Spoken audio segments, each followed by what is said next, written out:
بسم اللہ الرحمن الرحیم۔ السلام علیکم ورحمۃ اللہ وبرکاتہ۔ میں امید کرتا ہوں کہ آپ سب لوگ خیر و عافیت سے ہوں گے۔ دوستو، جب بھی قیامت کی نشانیوں کا ذکر کیا جاتا ہے تو اس میں ایک نشانی یہ بھی بیان کی جاتی ہے کہ قرب قیامت میں عرب کی سرزمین جو کہ ریگستان، صحراؤں اور پہاڑوں پر مشتمل تھی، قرب قیامت میں دوبارہ یہ زمین سرسبز باغات اور نہر و دریا میں تبدیل ہو جائے گی، جیسا کہ آپ صلی اللہ علیہ وآلہ وسلم کے ارشادات سے بھی یہ بات واضح معلوم ہو رہی ہے۔ اس سے پہلے کہ میں آپ حضرات کے سامنے آپ صلی اللہ علیہ وآلہ وسلم کے ارشادات یا اس کے بارے میں جو روایت مروی ہے وہ آپ کے سامنے رکھوں،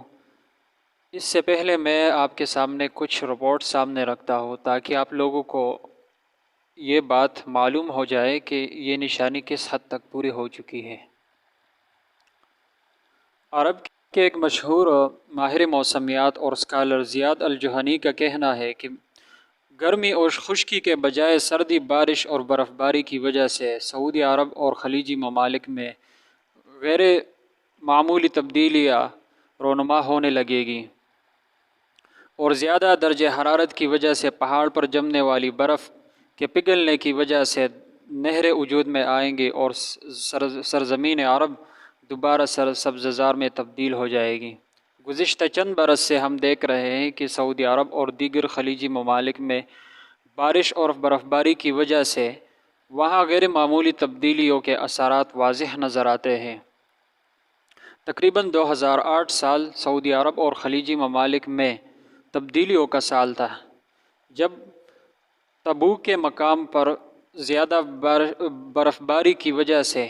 پہاڑی سلسلے نے سفید لباس اوڑھ لی، اور اسی طرح جدہ کے مقام پر اسی سال زیادہ بارش ہوئی جس کی وجہ سے ہزاروں لوگ ہلاک اور ہزاروں گاڑیاں سیلاب کے ریلیوں میں بہہ گئی تھیں۔ اسی طرح سینکڑوں مکانات زیر زمین آ گئے تھے پانی کی بہت زیادہ بارش اور پانی کی وجہ سے۔ اب ہم آتے ہیں ان روایات کی طرف جس میں اس نشانی کی نشاندہی کی گئی ہے۔ اس سلسلے میں پہلی روایت حضرت ابو ہریرہ رضی اللہ عنہ کی ہے۔ وہ فرماتے ہیں کہ نبی کریم صلی اللہ علیہ وآلہ وسلم نے یہ ارشاد فرمایا کہ قیامت قائم نہیں ہوگی حتیٰ کہ عرب کی سرزمین باغوں اور دریاؤں میں بدل ہو جائے گی، اور حتیٰ کہ ایک شخص عراق سے لے کر مکہ یعنی عراق سے مکہ تک سفر کرے گا لیکن اس کو راستہ گم ہونے کے علاوہ یعنی صرف یہ خطرہ ہوگا کہ اس کا راستہ گم ہو جائے گا، اس کے علاوہ اسے کوئی خطرہ نہیں ہوگا۔ دوسری روایت ہے حضرت ابو ہریرہ رضی اللہ تعالیٰ عنہ سے، وہ فرماتے ہیں کہ نبی کریم صلی اللہ علیہ وآلہ وسلم نے فرمایا قیامت قائم نہیں ہوگی حتیٰ کہ مال کی کثرت ہوگی، یہاں تک کہ ایک شخص مال زکوٰۃ لے کر نکلے گا مگر اس کو کوئی مستحق نہیں ملے گا جس کو وہ زکوٰۃ دے کر آئے، اور یہاں تک کہ عرب کی سرزمین باغ و بہار اور دریا و نہروں میں تبدیل ہو جائے۔ حضرت معاذ رضی اللہ عنہ سے بھی ایک روایت ہے، وہ فرماتے ہیں کہ نبی کریم صلی اللہ علیہ وآلہ وسلم تبوک کے سفر پر نکلے تو آپ صلی اللہ علیہ وآلہ وسلم نے فرمایا کہ کل انشاءاللہ ہم تبوک کے چشمے پر پہنچیں گے، لیکن دن کے چڑھنے سے پہلے نہ پہنچنا، اور جو وہاں پہنچے تو میرے پہنچنے سے پہلے وہ اس چشمے کے پانی کو ہاتھ نہ لگائے۔ پھر معاذ رضی اللہ عنہ فرماتے ہیں کہ ہم وہاں پہنچے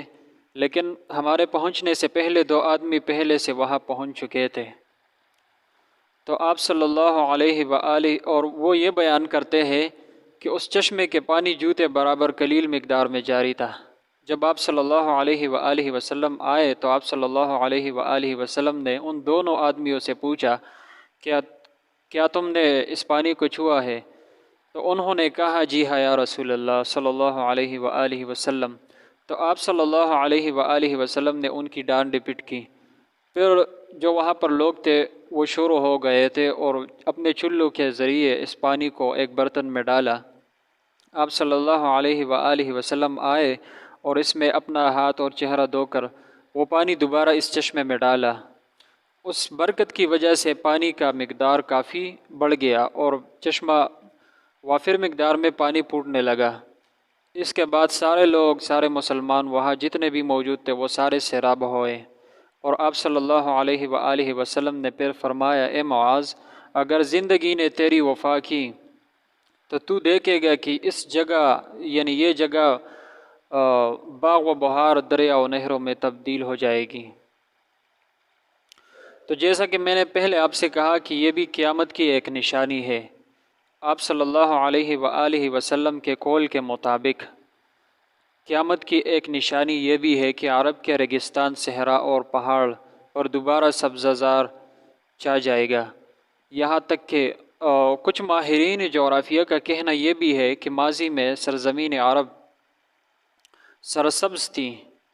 مگر آہستہ آہستہ یہ بنجر میں تبدیل ہو گئی، اور اب موسمی تغیر و تبدل کی وجہ سے اس کے نتیجے میں یہ زمین دوبارہ زرخیز ہو جائے گی، اور یہاں پر سبززار ہوگا، اور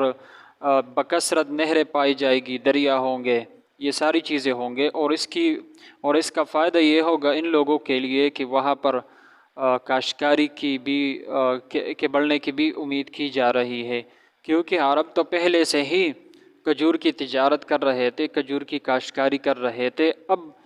اس کی وجہ سے، یعنی پانی کی وجہ سے، دیگر پیداوار کے امکانات بھی ہے کہ وہ بھی بڑھ جائیں گے۔